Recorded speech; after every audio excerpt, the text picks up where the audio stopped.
제가 법문을 하라고 하니까 참 막막하더라고요. 왜냐하면 여기는 훌륭하신 스님들이 와서 법문을 했을 거고, 그리고 또 주지 스님, 또 부주지 스님, 이분들이 또 인격이 워낙 출중하시고 또 추진력이 있으시고 너무나도 훌륭한 분이라 나 같은 사람이 저 초원에서 있다가 이렇게 서울로 와서 법문한다는 것은 또 어떤 주제를 가지고 해야 될까 당연히 고민할 수밖에 없었습니다. 그래서 이제 곰곰이 생각해 봤는데 법문 주제가 뭐죠? 행복한 생활을 위하여. 그랬는데 거기에 빠진 것이 있어요. 행복한 결혼 생활, 행복한 가정 생활을 위합니다. 왜 그렇게 잡았느냐 하면 큰 스님들은 여기 와서 선법문 많이 하시잖아요. 그렇죠? 그런데 실제적으로 우리들이 하고 있는 그런 생활에 대해서는 스님들이 결혼도 안 해봤고 가정생활도 안 해봐서 잘 모르잖아요. 그렇죠? 그래서 그러면 내가 경전 속에 있는 그런 행복한 결혼생활, 가정생활에 대해서 얘기를 하면은 그분들과 좀 차별성이 있잖아요. 그렇죠? 그래서 이렇게 한번 적어봤어요. 물론 여러분들이 경험자고 그러니까 저보다 더 잘하시죠. 공자 앞에 문자 쓰는 격이지만은 부처님께서는 어떻게 정의를 하고 있나 이걸 좀 전달해 주는 것이 좋겠다 이런 생각을 갖고 올라오게 됐습니다. 여러분들께서 제 법문이 좀 마음에 안 들더라도 이해를 해 주신다면 시작을 할 거고, 이해 안 해 주신다면 내려가려고 생각하고 있어요. KTX 표를 끊어놨는데 알았습니다. 그러면 먼저 결혼의 정의에 대해서 어떻게 학자들은 정의를 하고 있는가, 결혼의 정의에 대해서 생각해 보신 분 있으시죠? 결혼이라는 어떠한 것인가, 가정이라는 것은 어떠한 것인가, 그것도 생각 안 하고 결혼하셨나요? 저는 그런 거 생각 안 하니까 뭐요? 머리 깎고 중으로 사는 거예요. 그런데 이제 첫 번째는 남녀가 정식으로 부부 인연을 맺는 행위가 결혼입니다. 부부 인연이다. 이렇게 이제 정의를 하고 있고, 두 번째는 남녀가 심리적, 경제적 결합을 맺는 행위다. 이렇게 정의를 하고 있는데 지금 학계에서는 전자의 의미를 많이 사용하고 있습니다. 남녀가 정식적으로 부부 인연을 맺는 행위다 말이죠.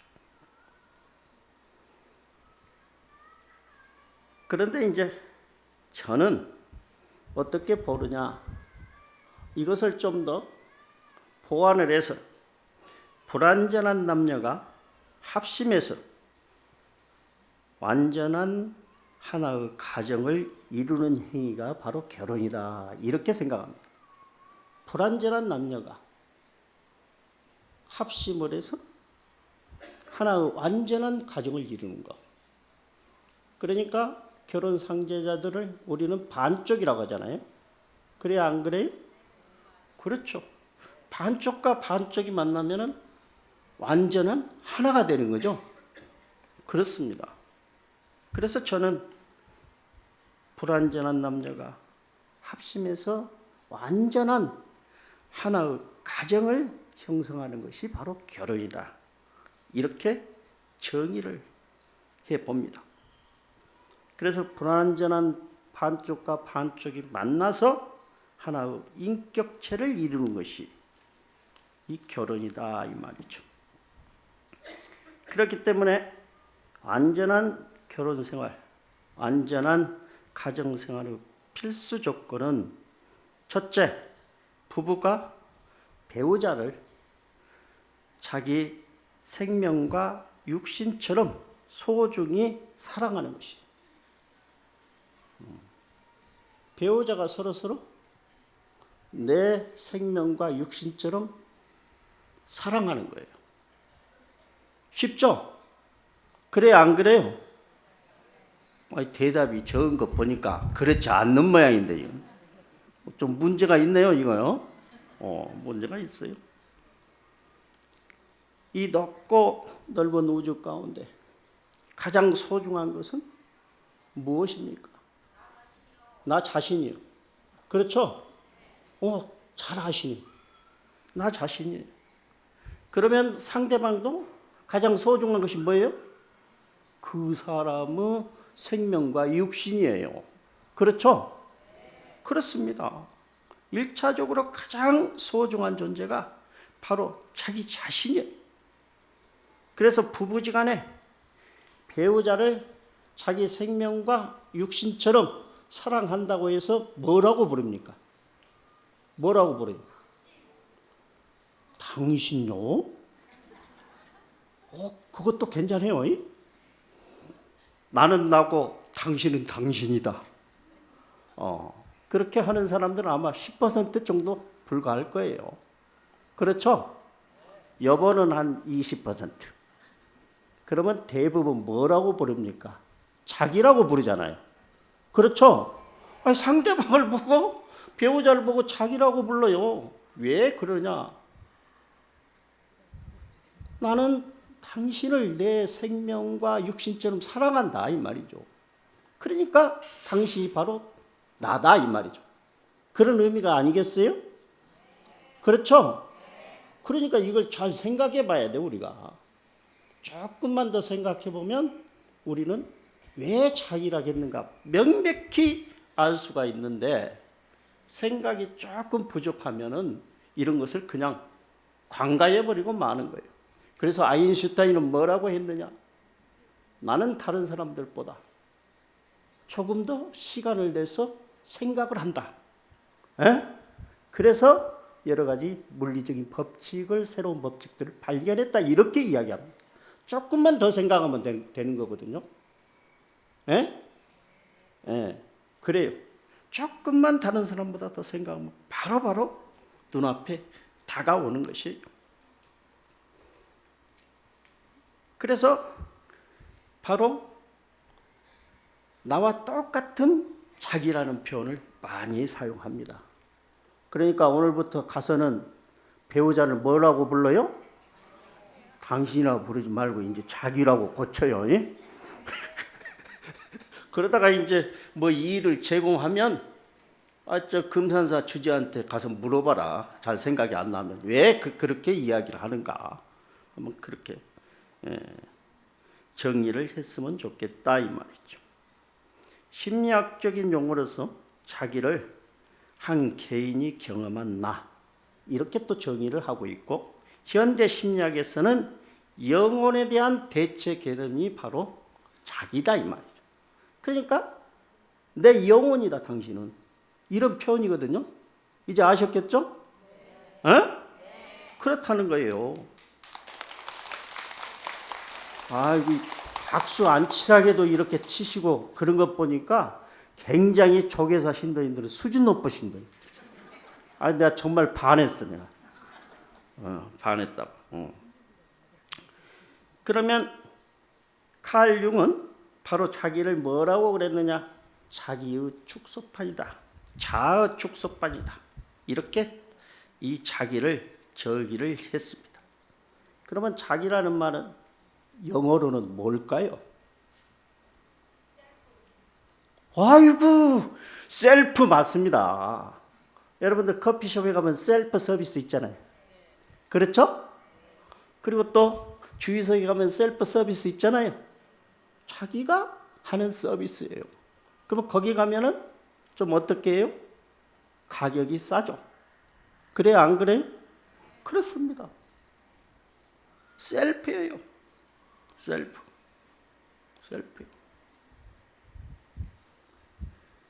그러니까 이 김정한 시인도 내 마음 들여다보기 위해서 이러한 표현을 했습니다.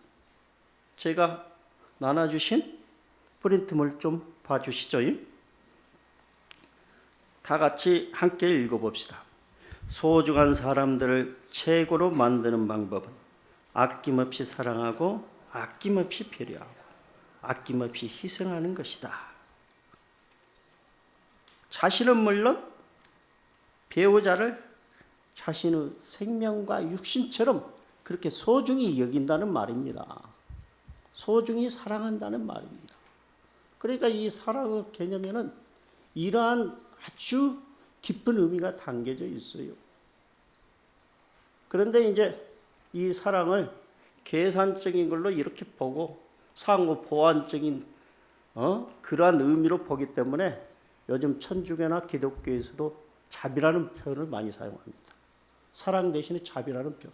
이건 사랑의 완벽한 표현이에요. 그래서 저도 깜짝 놀랐는데요. 천주교 문 앞에 이렇게 쓰여져 있어요. 하느님이 여러분들에게 자비를 베풀었던 것처럼 사람들에게 자비를 베풀어라. 나 깜짝 놀랐어요. 이 사랑의 의미는 아주 넓은 의미도 있고 아주 좁은 의미도 있고 아주 타산적인 의미도 있고 계산적인 의미도 있고 그렇습니다. 그렇기 때문에 이걸 대체 개념으로서 자비로 이제 표현을 하고 있어요. 그런데 이 사랑을 진정한 시인은 이와 같이 자비의 개념으로 파악을 하고 설명을 해놨습니다. 그렇다고 해서 내가 진정한 시인한테 뒷돈 받은 것은 아니에요. 밥 한 끼도 안 얻어먹었어. 그렇지만 좋은 글귀가 있으면 소개를 해주는 것이 법사의 역할 아니겠어요? 그렇죠. 자, 그러면 배우자를 자신의 생명과 육신처럼 사랑하니까 자기라고 부르게 되고 어떻게 해요? 결혼을 하게 되고 한 가정을 이루게 된다는 것이죠.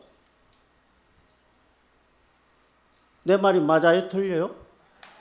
맞죠? 맞지 않다고 하면은 이제 집에 가면 전부 다 이혼해야 돼, 남편은. 맞아요. 내 생명과 육신처럼 사랑하니까 자기라고 부르게 되고 결혼하게 되고 한 가정을 이루는 것이에요. 그러면 그 초심을 유지해야 돼. 끝까지 유지해. 죽을 때까지 유지해. 그래야 되는데 그걸 유지하지 못하면은 이건 실패자가 되고 그야말로 이 세상에서 그야말로 손가락질 받는 사람이 되어버리고 만다 이 말이에요. 물론 사랑의 방법에 있어서 사바세계와 극락세계의 차이점은 명백합니다. 사바세계에서는 사랑을 할 때 여러분들 어떻게 하게 돼요? 입을 맞춘다든가 껴안는다든가 이렇게 하죠. 이것이 이제 사바세계에 있어서 사랑의 구체적인 표현 방법이에요. 그래 안 그래요? 그렇죠. 나는 안 해봤는데 영화로만 봤어요. 그래도 잘 알죠. 그렇게 한다 이 말. 그럼 극락세계는 어떻게 하느냐? 사랑을. 여러분 아시죠? 절에 오래 다니시는 분들은 알고 계세요. 극락세계는 사랑을 어떻게 합니까? 몸으로, 말로 하지 않아요. 뭘로 하느냐? 눈으로 하는 거예요. 눈. 서로 눈이 마주친다? 그게 바로 사랑이에요. 그러니까 처음에 여러분들 어때요? 사랑을 할 때 눈 맞았다 이런 표현을 써야 안 써요? 쓰죠? 눈으로 해요. 그러니까 아주 극락세계의 사랑, 그야말로 아주 이상적인 사랑은 눈만 마주치면 그것이 사랑이다 이 말이죠. 그래요. 그래서 사랑은 뭘로 말해요? 눈으로 말해. 진정한 사랑은 눈으로 말하는 거예요. 눈으로. 그렇다. 그래서 한 차원 그러한 높은 사랑 방법이 눈으로 하는 거예요. 그러니까 스님들하고 신도들하고 사랑을 어떻게 해야 돼요? 눈으로 해야 됩니다. 이제 알았죠? 또 부처님께서도 여기에 차려놓은 공양물을 뭘로 드시는가? 입으로 안 드셔요. 입으로 안 드셔요. 눈으로 드십니다. 그래서 견식이라고 그래요. 공양물 올려놓은 부처님께서는 보고 딱 아는 거예요. 드시는 거예요. 눈으로. 즐겁게. 그러니까 여러분들 어때요? 이제 나이가 들고 연세가 들면은 손자들 어떻게 사랑합니까? 노는 거 재밌죠? 눈으로 사랑하죠? 그래요, 안 그래요? 개구장이 짓을 해도 나쁜 짓을 해도 어리광 짓을 해도 사고를 쳐도 어때요? 눈으로 그냥 즐겁게 바라보는 거예요. 이게 진정한 사랑의 의미예요. 진정한 사랑. 그렇다 이 말이죠. 그러면 이걸 더 이야기하다 보면은 오늘 해가 져버리고 날이 져버리니까 빨리 넘어가야 되겠죠? 자, 사랑의 가장 중요한 전제 조건은 무언가? 그것은 바로 정직입니다. 사랑의 전제 조건은 정직. 프린트물 영국 속담을 보시죠. 다 같이 읽어봅시다. 하루만 행복하려면 이발을 해라. 일주일 동안 행복하려면 결혼을 하라. 한 달 동안 행복하려면 말을 사라. 1년 동안 행복하려면 집을 지어라. 평생을 행복하려면 정직하라. 맞은 것 같아요? 틀린 것 같아요? 그렇죠? 짜증나고 성질나면 어디로 가요? 미용실에 가죠. 그렇죠? 머리를 손질하고 염색을 하면 아주 기분이 좋아요. 그게 하루 동안 지속되지 그 다음까지는 지속이 안 된다 이 말이죠. 일주일 동안 행복하려면 결혼을 해라. 일주일 동안 행복하잖아요. 왜? 신혼여행 가고 나서 그 다음 날부터는 일주일간 지나고 나서 고생길이 열린 거예요. 그래요, 안 그래요? 내 말에 조금 동의한다면 박수를 한번 또 쳐봐요. 한 달 동안 행복하려면 말을 삽니다. 말 좋죠. 타고 다니고. 그런데 이제 한 달 지나고 나서는 말 시중을 들여야 돼요.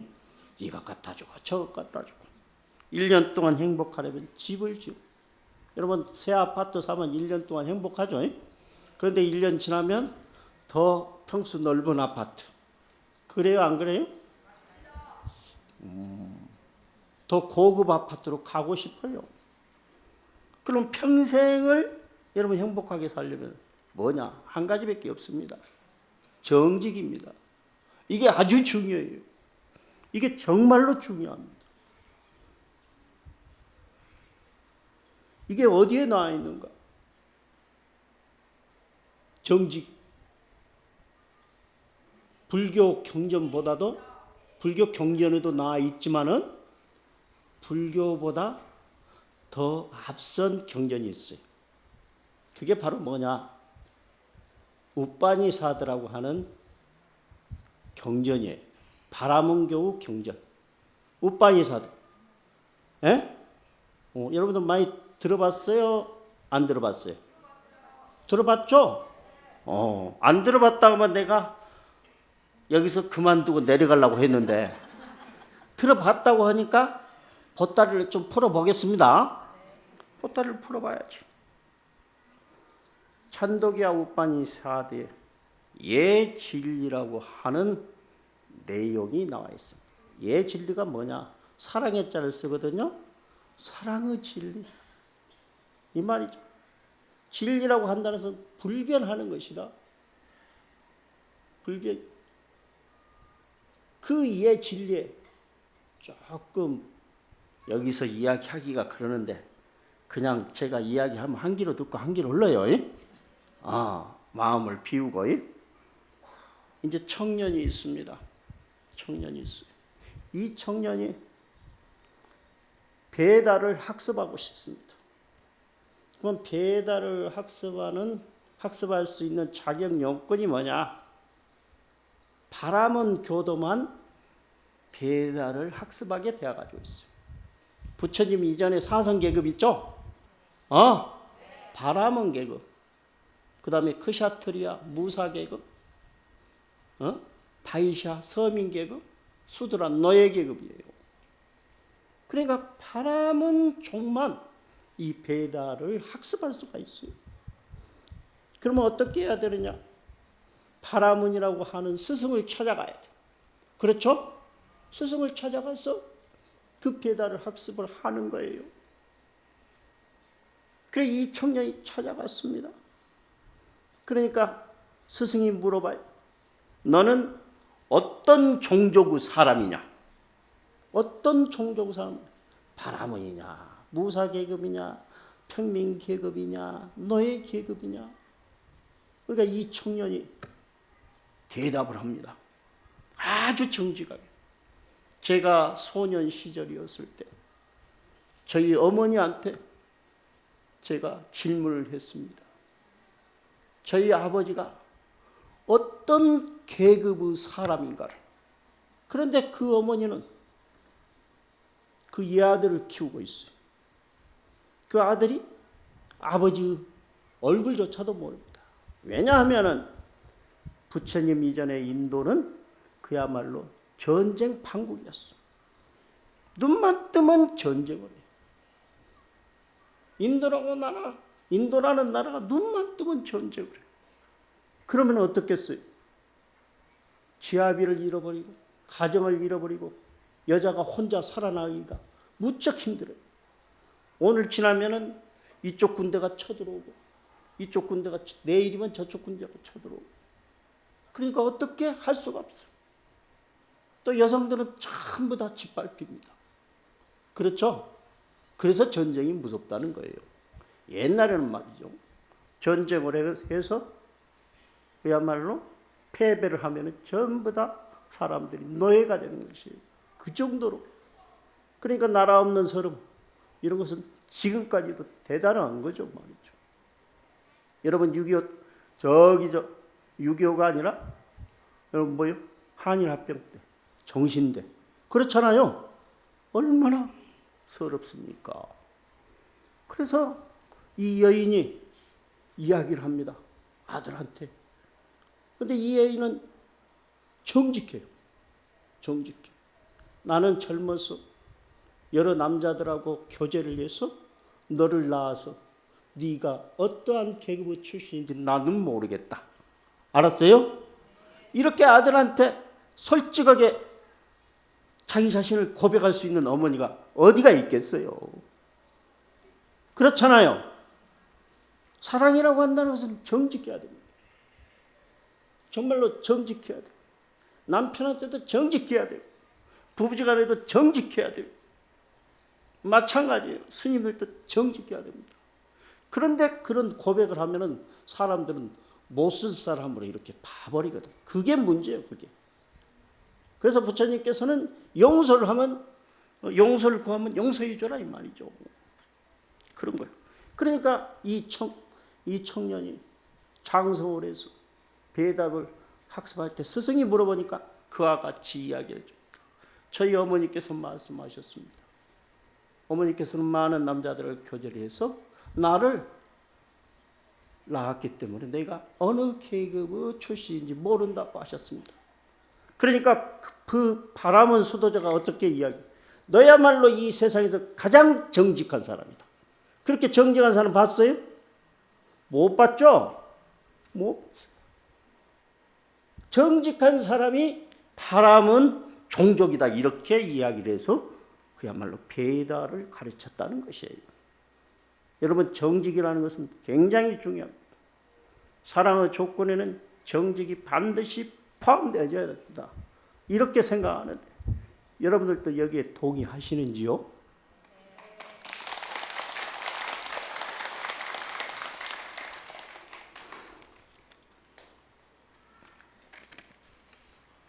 그래서 진정한 사랑에는 거짓이나 감춰야 될 비밀이 있어서는 절대적으로 안 된다는 그러한 중요한 교훈을 찬독이야 우파니사대에 나오는 예 진리에서 우리들에게 가르침을 제공하고 있습니다. 그러면 이제 더 나아가서 사랑, 정직, 그러면 행복한 가정을 위해서는 뭐가 필요합니까? 세 번째가 아주 중요합니다. 공경입니다. 공경하는 것. 공경하는 것. 이게 굉장히 중요해요. 그런데 우리는 놓치고 있습니다. 그것뿐만 아니에요. 모든 사람들이, 모든 물자들이 서로 공경해야 됩니다. 여러분들 부처님한테 올 때 공경심을 가지고 오죠? 그래요, 안 그래요? 그렇습니다. 모든 부처님을 공경해야 되지만 모든 사람들을 공경해야 된다는 것이에요.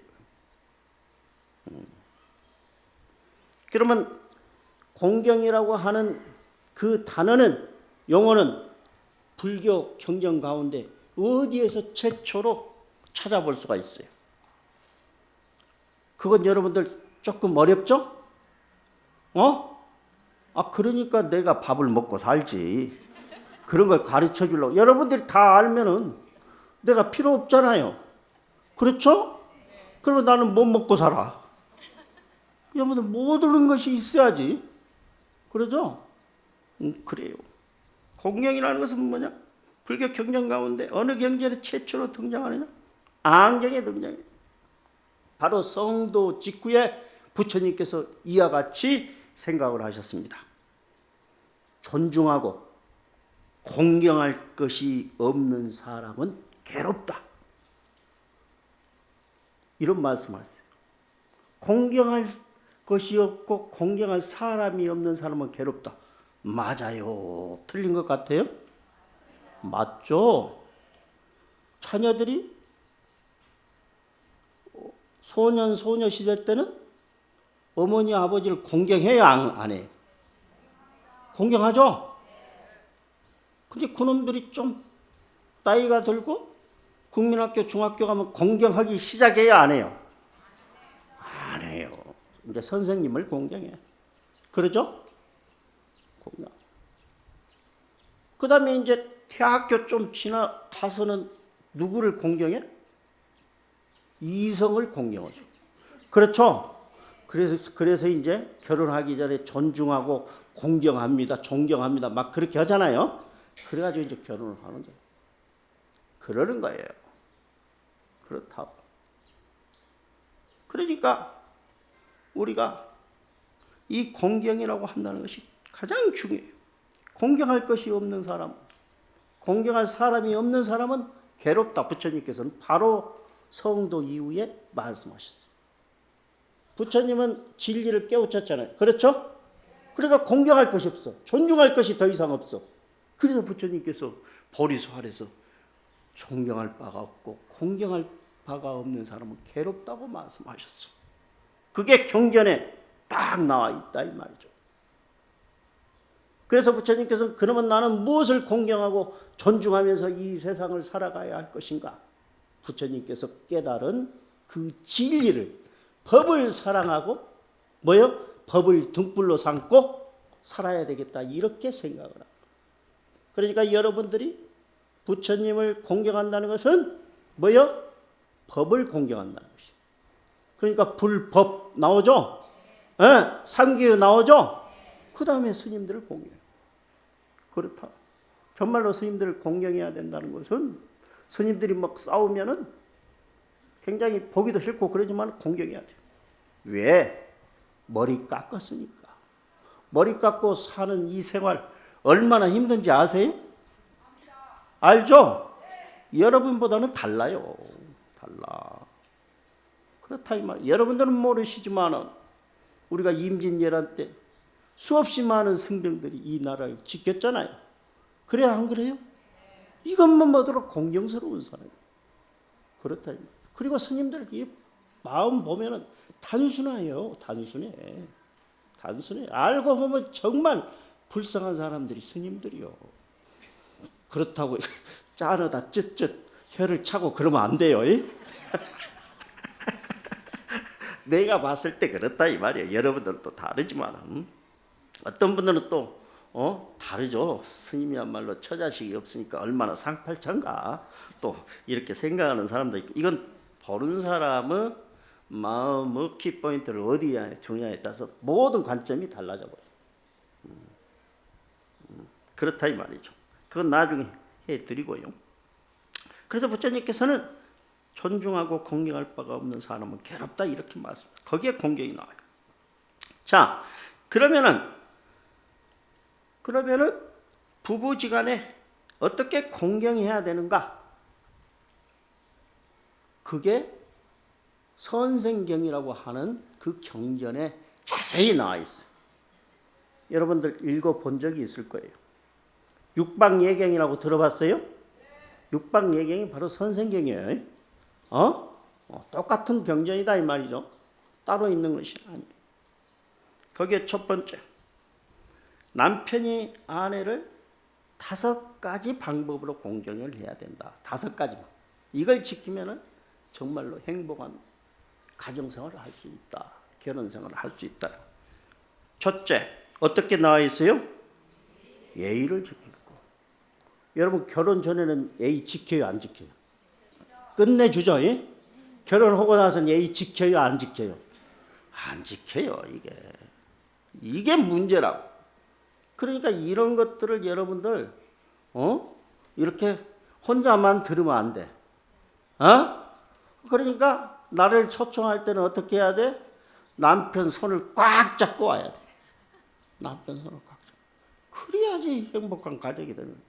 한 사람만 이렇게 일방적으로 요즘 당하는 시대는 아니잖아요. 그렇죠? 쌍방이 똑같이 대접을 해야지. 자, 그래서 첫 번째 예의를 지킬 경.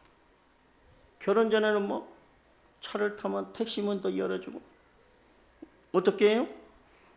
어디 극장에 들어갈 때는 먼저 문도 열어줘. 그렇죠? 그래요, 안 그래요? 이런 예의를 지키는 거예요. 서구 사람들은 예의를 잘 지켜요.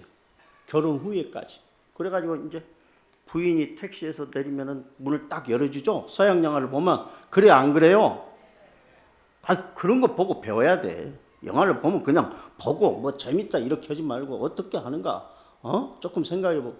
그리고 또 어떤 음식점에 들어가면 뭐예요? 서양 남자들은 문을 열어주죠. 그렇죠? 이게 예의요.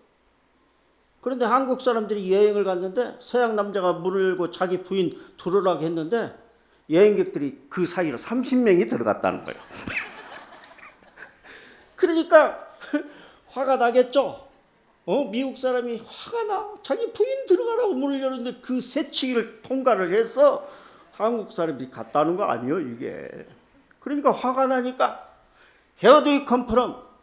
어느 나라에서 왔어? 그러니까 한국 사람들이 머리는 비상하게 빨라. 자페니스. 참 빨라요. 참. 그런데 이런 것들은 우리가 지양해야 된다 이 말이죠. 이런 예의는 우리가 고쟁이들한테서 배워야 돼. 좋은 것은 배우고 나쁜 것은 버려야 됩니다. 이게 바로 창의적인 인간이라고 한다는 것이에요. 두 번째는 이음을 지키고. 이음을 지켜야 돼.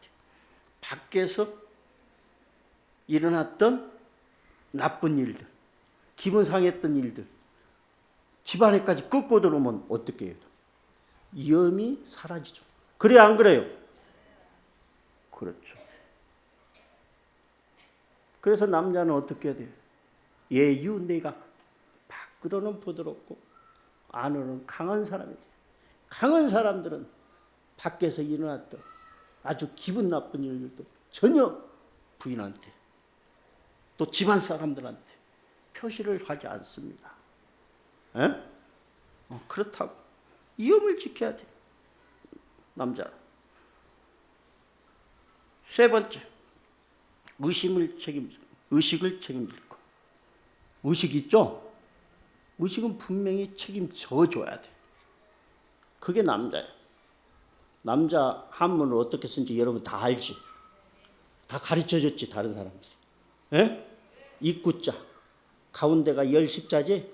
입 하나로 10명의 식구를 어때? 아래가 힘력자죠. 먹여 살릴 힘이 있다고 해서 남자.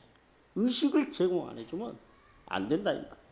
자기는 밖에 가서 남자는 털털 굶을지라도 집안 사람들은 밥을 굶기면 안 돼. 그런 사람들이 남자예요, 남자. 아이고 여기 계신 우리 거사님들 앞으로 어깨가 무거우시겠네. 무거우시겠어. 자, 그래요. 이제 셋째, 어떻게 프린트물에 나와 있어요?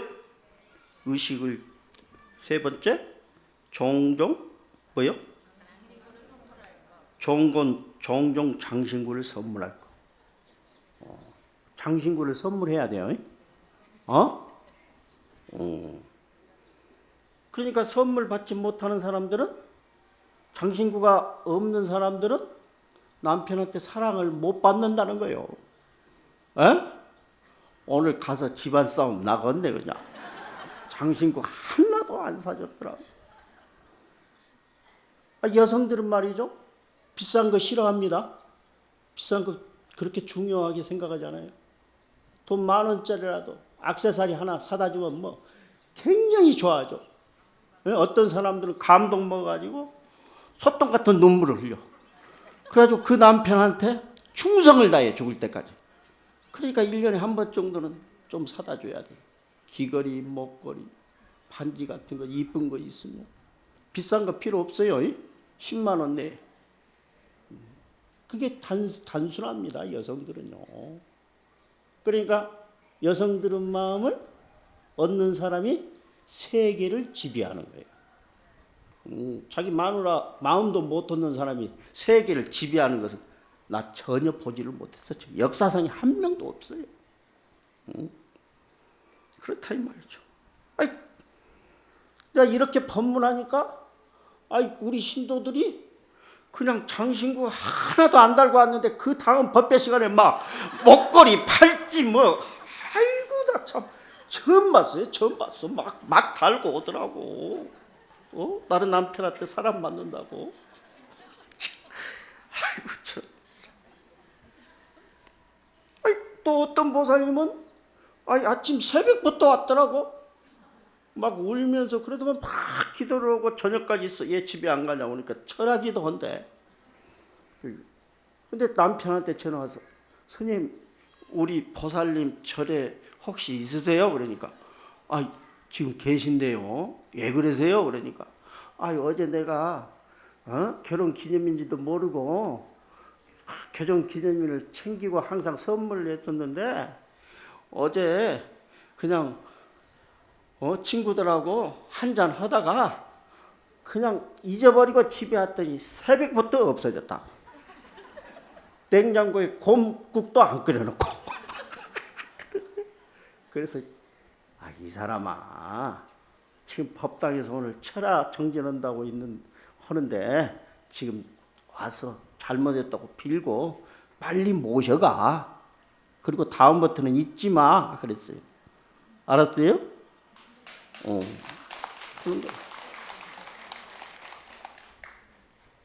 근데 요즘에는 뭐 좀 경제적으로 여유가 있는 사람들은 뭐요? 이런 장신구가 필요가 없죠. 좀 경제적으로 여유가 있으면 조금 여성들이 좋아하는 것 좀 비싼 것도 좀 사다 줄 필요가 있어. 똥 같은 거, 똥 같은 거, 똥 같은 거. 무슨 똥? 누이비똥. 여성들 가방 좋아하죠? 그렇죠? 그 조그마한 거 가방, 지갑, 누이비똥 하나 사다 주면 뭐 좋아해요. 나는 봤어 그냥. 처사님들하고 가는데 뭐 가가지고 막 여자 가방을 산다고 그래. 왜 그러냐 그러니까 우리 부인한테 하나쯤은 내가 해외 간 길에 참 선물을 해야 돼. 뭘 사냐고 이렇게 똥을 산대. 그래서 이 사람은 화장실 하면 똥이 많이 있는데 무슨 놈의 똥을 사다 주냐고. 그랬더니 누이비 똥이라고 그래. 그래서 내가 안 거예요. 나는 잘 몰라요. 야, 참, 그 다음에 이제 5번째, 집안일을 전부 임하는 거. 그러죠? 집안일을 간섭 안 해. 전부 다 임합니다. 얼마나 좋아요. 편하잖아요. 그렇죠? 집안일까지 남편이 챙기면 그게 어때요? 피곤하죠. 피곤해. 사실 피곤해요. 그리고 못 살아 그냥. 그런 거요. 여자도 자존심이 있지 뭔가 고난이 있어야 되잖아. 그렇죠? 그러니까 집안에 들어가서는 끽소리를 안 해야 돼. 끽소리 하면 이건 정말 정신 나간 사람이요. 밖에서 그냥 나쁜 일 있으면 그냥 집안에 가서 부인한테 화를 내는 사람, 이것은 정말로 남자도 아니요. 뭘 떼버려야 돼요. 아이고 또 이렇게 했다고 또 뭐 신문에 나는 거 아닌가 모르겠어. 어이구 참. 자, 이렇게 해서 이 5가지. 먼저 남자가 여성한테, 부인한테 이건 지켜야 된다 이 말이죠. 자, 부처님께서 이렇게 잘 이렇게 말씀해 놓고 나도 처음 봤어요. 또 그러면 아내도 남편을 5가지로 공경해야 된다. 첫째, 남편보다 먼저 일어날 것. 그러죠? 침대에서 아침 6시가 되도록 아침밥을 할 시간이 되도록 안 일어나고 점심 때까지 자버린다? 그러면 월급 봉투 안 갖다 줘요 전혀. 그러죠? 먼저 일어나야 돼. 또 그리고 먼저 일어나야 되고, 왜 그러냐면 잠자다 보면은 어때요? 눈곱도 끼어요 안 끼어요? 그렇지? 근데 사랑하는 사람은 눈곱도 띄어주지만 좀 거시기하면 이렇게 그 안에도 얼굴이 미운데 더 밉게 보이는 거예요. 그러죠? 그런 거예요. 그렇게 하고 또 입냄새도 나잖아요. 안 그래요? 또 이빨에 뭐가 끼었는데 그냥 이렇게 하고 아침에 하고 있으면 남편이 그냥 실망을 해버려요. 그러니까 무조건 아침에 일어나. 그리고 2번째는 남편보다 나중에 앉는다. 밥을 식탁을 딱 차려놓고 먼저 앉아서 여보 이리야 밥 먹어 하면 좋겠어요? 서가지고 여보 여기 앉으셔서 식사하세요 하고 이렇게 해야 돼. 알았어요? 근데 이제 뭐요? 이제 예식 갈 때는 또 달라요. 예식 갈 때는 남편이 의자를 딱 그때는 품앗이 삼아서 밖에서는 딱 빼주죠. 앉으면 딱 넣어주고. 알았어요? 그렇게 하는 거예요. 그렇게 하면 얼마나 즐거워요. 결혼생활이, 가정생활이 그냥 이것은 말이요. 그렇다. 자, 셋째는 부드러운 말을 사용할 것. 항상 여성은 부드러운 말을 사용해야 돼. 부드러운 말. 그런데 나이가 들다 보면 남성 호르몬이 많아져 가지고 거친 말 사용해야 안 해요.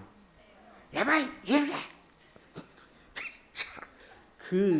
그 말소리 들으면요 전부 다 밤에 늦게 들어와요. 늦게 들어온 이유가 다 있어. 그냥 회사 나가서 기분 나쁘고. 안 그래요? 회사에 가면 뭐 직원들 부하 직원들 얼마나 상냥해요. 그래 안 그래요? 그렇다고. 여러분들이 뭘 몰라서 그래. 직장을 안 다녀봐서 그렇다고. 그런 거예요. 그러니까 항상 부드럽고 이쁜 말을 남편한테 해야 돼. 그런 사람은 정말로 귀여움과 사랑을 독차지합니다. 그렇더라고. 내가 보니까 그래. 넷째는 순종할 거. 여성은 여성다워야 돼. 무슨 말을 하면 탁탁 쳐 받으면 어떻게? 안 된다 이 말. 순종. 5째는 남편의 의중을 잘 파악하는 것이다. 남편이 어디 멀리 간다든가 이럴 때는 어떻게 해요? 여비도 좀 지갑 속에다가 미리 10,000원 줄 거 20,000원 좀 더 넣어서 줘봐. 안 그래? 그렇죠? 그런 것들을 다 체크를 해서 줘야 되는데 부산 출장 간다고 하는데 돈 10,000원 줘? 카드까지 빼서? 그럼 어떻게 가겠냐 이 말이죠. 그런 것들을 친구 만나러 간다고 할 때는 또 이렇게 해주고 어디 간다 하면 딱 짐 챙겨주고 그러면은 이 가정이 정말로 편안하고 행복한다 이 말이죠. 이 5가지 실행하기가 쉬워요? 안 쉬워요? 쉽죠? 그런데 우리는 이런 것들을 관가해버린다 이 말이죠. 그러니까 행복한 결혼생활, 행복한 가정생활이 그야말로 유지되지 않는 것이죠. 부처님께서 깨달은 것이 인연법입니다. 그렇죠? 인과법입니다. 내가 선한 일을 하게 되면 선한 값어, 좋은 값어를 받게 되는 거예요. 행복도 누가 만들어요? 내가 만드는 거예요. 내가 창조하는 거예요. 우리 운명도 내가 창조하는 거예요. 여러분 그래요 안 그래요? 그게 인과법이에요. 그러면 여러분들 봐봐. 신경질 나가지고 밥 굶어봐. 밥 굶으면 누가 배가 아파? 자기 자신이요. 그렇죠? 밥을 먹으면 어떻게 돼요? 배 부르죠? 내 배가 부르면 그런 거예요. 바로 인간은 즉각 나타나는 거예요. 예? 여기 연꽃 여기 전시어죠? 연꽃 화가 동시에 꽃과 열매가 한꺼번에 피어. 인과라고 한다는 것은 바로 나타납니다. 내가 생각하면 바로 나타나요. 내가 밥을 안 먹으면 내 배가 바로 고프듯이, 내가 갈증 날 때 물을 마시면 그 갈증이 해소되듯이, 이게 인과법이요. 이건 변하지 않는 법칙이다 이 말이죠. 출가 스님들도 일체 중생들을 공경해야 됩니다. 이건 정말이에요. 정말이에요. 그래서 이런 말이 있어요. 중도 사람인가? 살아서는 머리털이 있나? 죽어서는 무덤이 있나? 티끌만 봐도 항공무지로 쏘이다. 이런 말이 있어요. 존경해야 돼. 일체 중생을 존경하게 되면 스님들도 자비행을, 보살행을 할 수가 있어요. 예? 스님들이 결혼하지 않고 승려생활하는 데는 뭐요? 일체 중생들에게 자비행을 하기 위해서 그런 거예요. 그래서 모범이 되는 거예요. 저는 이걸 해야 된다, 스님들도. 그것뿐만 아니라 신도들 모든 중생들을 공경할 수 있도록 그렇게 가르쳐야 된다 이 말이죠. 아무튼 세간적인 그러한 행복한 결혼생활, 또 행복한 가정을 우리가 이루기 위해서, 그런 목표를 달성하기 위해서는 어떻게 해야 되느냐? 3가지 조건이 필요하다. 첫 번째는 사랑, 두 번째는 정적, 세 번째는 공경이다 이 말이죠. 이 3박자를 맞춰서 일회성이 아니라 계속적으로 생활화시키고 습관화시켜 가는 거예요. 생활화시키고 습관화시켜 간다 이 말이죠. 그런 사람들이 우수한 사람이고, 그런 사람만이 행복이 찾아오는 거예요. 행복한 가정을 이루고. 에? 내 말이 좀 맞아요? 틀려요? 올리버 골드 스미스는 이와 같은 말을 했습니다. 세상에서 제일 즐겁고 훌륭한 일은 한 생애를 통해 일관된 일을 갖는 것이다. 한 생애를 통해 일관된 일 갖기를 원해요. 일관된 일을 가졌다고 한다는 것은 바로 뭐냐? 그 일을 생활하고 습관화시켰다는 것. 그리고 그 일을 즐긴다는 것. 여러분 가정주부로서 해야 할 일들을 여러분 즐기고 있어요? 아니면 억지로 하고 있어요? 즐기고 있죠? 절에 와서 이렇게 봉사하는 거 즐기고 있어요? 안 즐기고 있어요? 즐기고 있죠? 즐겨야 됩니다. 이걸 즐기지 않으면 안 된다. 습관화된 사람은 그게 즐거워요. 그런 일을 안 하면 오히려 더 불편해요. 예? 여러분 세수 안 하면 불편해요? 불편하지 않아요? 불편하죠? 그래요. 바로 습관화되면 바로 그거예요. 자기가 할 일을 안 하면 불편해. 뭔가 꺼림칙하고 뭔가 찝찝하고 그렇다 이 말이죠. 그렇다 이 말이에요. 아리스토텔레스는 다음과 같이 이야기했어. 사람은 반복적으로 행하는 것에 따라 판명된 존재이다. 따라서 우수성이라고 한다는 것은 단일 행동이 아니라 바로 습관이다 이 말이죠. 우수성이라고 해서 단일 행동이 아니라 습관. 밥하고 빨래하고 집안 청소하고 또 그리고 나서 여유 시간이 있다면 절에 와서 기도하고. 여러분들 절에 와서 기도하는 거 얼마나 행복한지 아세요? 어? 알고 있죠? 아이고 이제 끝내야 되겠네. 알고 있으니까. 자, 이렇게 일관된 그러한 반복적인 행동을 하는 사람만이 행복한 인생을 누릴 수 있는 그런 권한을 갖고 있는 것이에요. 그런 축복된 생활을 수행토지경에서는 어떻게 이야기를 하고 있느냐. 부처님께서는 몸과 마음을 좋게 쓰라고 말씀하셨습니다. 몸과 마음을 좋게 쓰는 것. 이게 가장 중요해요. 사랑, 정직, 그 다음에 공경. 이게 바로 몸과 마음을 좋게 쓰는 거예요. 몸과 마음을 좋게 쓰는 사람만이 행복을 누릴 수가 있다는 것을